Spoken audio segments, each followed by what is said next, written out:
plays on the road stays on the road, unless you're watching My Mick TV.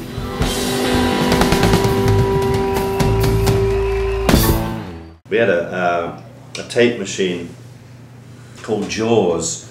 This is a great story.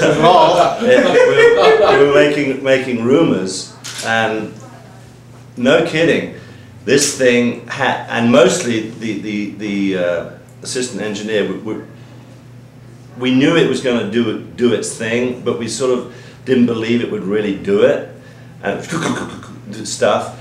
And he would always he was on there all the time to grab both spools, and God knows why we didn't just say we got to get another machine. But you know, you don't think of things, and you're struggling to pay the bill and all that stuff.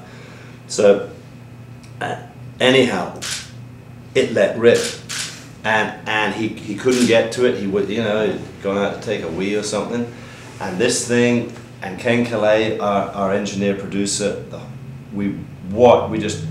it's like when you know you can't save somebody, and you're going and you go, oh, like slow, like, you know, Sam Peckinpah, you know. And this thing does going, and it stretched out and ate a whole chunk of a track we've been working on for about 9 months. You're watching My Mick TV. Mick Fleetwood's music comes full circle with the new release of Blue Again. The Mick Fleetwood Blues Band featuring Rick Vito highlights the early blues-driven years of Fleetwood Mac. It's available now on iTunes and in stores everywhere. I think it was Make Lovin' Fun or something. and oh my God.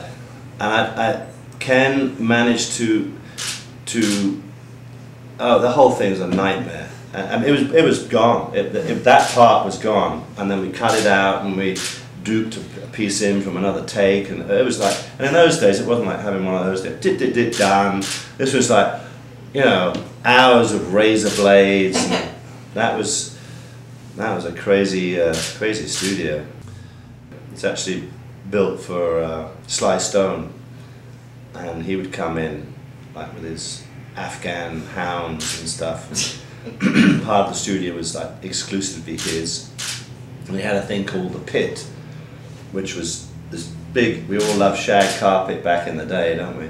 But it was this maroon shag carpet, which was very specifically the record plant vibe. You know, all this weird dark wood, and instead of having a control booth, you had a room with a pit in it, down, so your head just like a gun turret. So when you're down in the pit, and he had all the soundboard was down there, it was sort of a cool idea.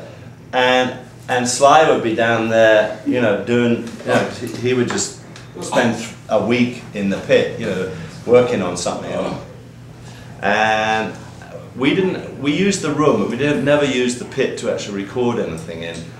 But it was a strange place. It was all about lifestyle, if you know what I mean.